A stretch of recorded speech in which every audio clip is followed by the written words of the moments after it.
Okay, here's what we care about: accuracy. So with my day job, my equipment has to be 100% good to go.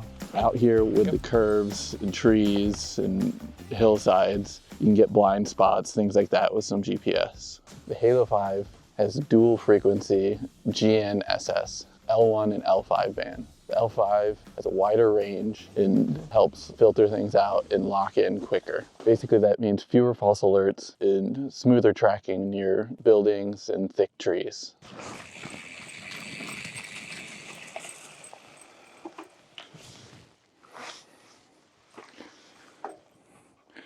So look at that, it shows me where Athena's at, even through these thick trees.